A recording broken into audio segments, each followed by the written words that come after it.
सदन की समाप्ति के बाद एक बार फिर से कांग्रेस ने कई गंभीर आरोप लगाए हैं सरकार पर। हमारे साथ बात करने के लिए नेता प्रतिपक्ष यशपाल आर्य हैं, जानेंगे उनसे। सर, किस प्रकार के आरोप हैं और सरकार से किस प्रकार की नाराजगी है?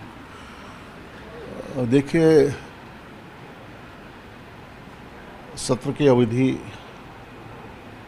लगातार कम होती जा रही है और विपक्ष सवाल उठाना चाहता है। विभिन्न मुद्दे हैं।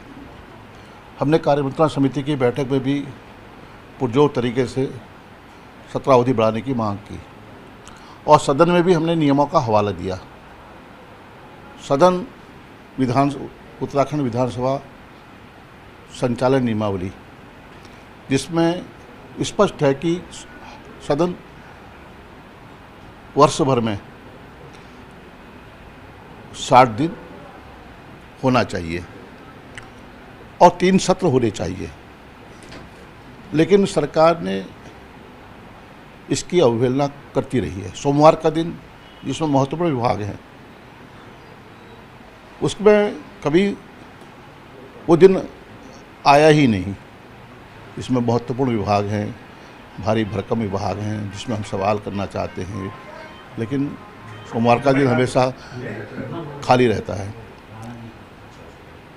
और इस वर्ष हाउस 7 दिन मात्र, पिछला वर्ष 8 दिन, ये 2 वर्षों में 15 दिन हाउस चल पाया है। जो महत्वपूर्ण विषय है, देखिए, आपदा बहुत बड़ा मुद्दा था। अतिक्रमण के नाम पर हजारों हजार लोग डर और भय से के साए में जी रहे हैं।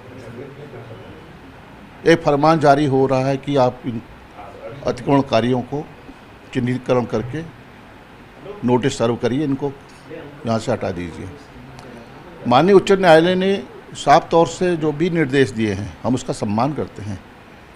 सरकार की जिम्मेदारी है कि इसमें अपनी जिम्मेदारी को, उनकी सरकार की जिम्मेदारी है कि इसमें वो अध्यादेश लाते, कानून बनाते, या माननीय उच्च न्यायालय के जो निर्णय हुआ उसके सापेक्ष माननीय उच्चतम न्यायालय में जाते, जिससे उन पीड़ितों को, हजारों पीड़ितों को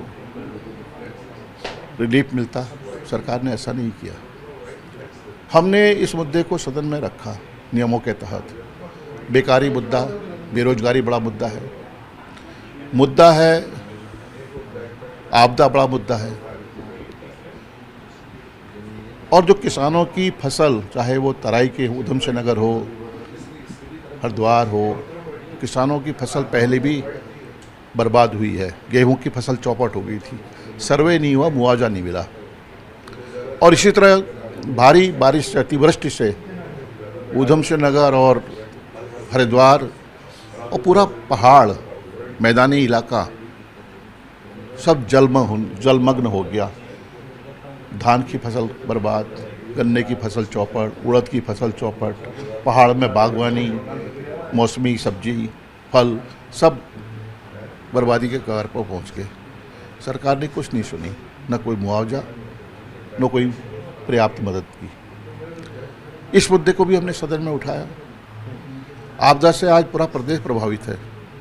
जोशीमठ कराह रहा है। आज भी वो लोग डर के साए में जी रहे हैं, उनका विस्थापन नहीं हुआ है।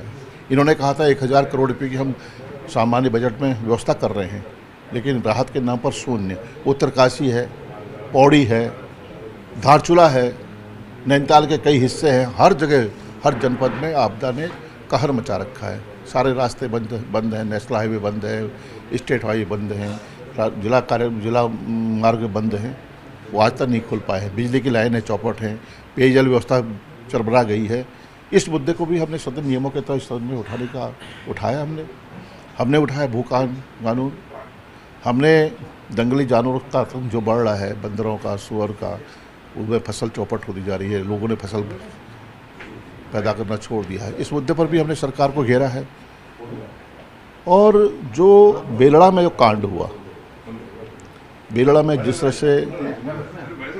तरह से बेलड़ा में एक दलित की हत्या कर दी जाती है, एक सुनियोजित तरीके से हत्या होती है, और उन्हीं के खिलाफ मुकदमे हो जाते हैं। उन परिवारों के घरों में जाकर महिलाओं के साथ छेड़छाड़ की जाती है, उनको मारा जाता है, दरवाजे खिड़कियां तोड़ दी जाती हैं, लेकिन कोई सुनवाई नहीं होती है। हमने इसको भी नियम 310 के अंतर्गत नियम 58 में हमने इस पर चर्चा की, मांग की और चर्चा हुई भी, लेकिन सरकार का कोई जवाब नहीं। कमज़ोर तबका, चाहे वो पिंकी हो, चाहे अंकिता भंडारी हो, चाहे आपका जगदीश हत्याकांड, सल्ट का जगदीश हत्याकांड हो, चाहे पुरोला की घटना दलित लड़के के साथ बलात्कार होता है, चाहे चंपावत में एक लड़की की हत्या एक कथावाचक कर देता है, इन मुद्दों पर भी सरकार संवेदनशील नहीं है। कोई राहत नहीं, कोई एफआईआर नहीं। अंकिता हत्याकांड में इतना शोर मच रहा पूरे देश और में सब देश रो रहा है, लेकिन सरकार के कान में जू नहीं रह गई है। इस मुद्दे को हमने सदन में उठाया है। हमने विधेयक लाए, कांग्रेस विधेयक लाई, माननीय विधायिका अनुपमा रावत ने जो प्राइवेट बिल लाई है, जो हमारे आंदोलनकारी हैं उनके आश्रितों के लिए 10% 36 आरक्षण की व्यवस्था के लिए प्राइवेट बिल लाई, और तब सरकार चर्चा करने को तैयार हुई, तब उसको पारित करने के लिए उसमें पारित नहीं हो पाया। इस तरह से आउटसोर्स कर्मचारी विधेयक 2023 कांग्रेस के माननीय विधायक मनोज तिवारी जी ने प्रस्तुत किया, और उसमें उपनल के कर्मचारी हैं, अस्थायी कर्मचारी हैं और संविदा कर्मचारी हैं, दैनिक मजदूर हैं, जो आज भी स्थायीकरण की बात जो हो रहे हैं, लेकिन वो बिल हम लेके आए हैं और हमने कहा है कि ये बिल पारित होना चाहिए। जब अन्य राज्यों में जहाँ पर कांग्रेस की सरकार है, हिमाचल में और राजस्थान में, उनको स्थायी कर दिया गया है, तो उत्तराखंड सरकार के पीछे हट रही है। तो कई विषय रहे हैं जिस पर हमने चर्चा की है और सरकार को पूरी तरह घेरा है। सरकार के पास कोई जवाब नहीं था। इन्हीं मुद्दों को लेकर आगे भी हमारी रणनीति स्पष्ट है कि हम सड़क में भी, सदन में भी, सड़क पर भी इस मुद्दों को धारदार तरीके से उठाएंगे।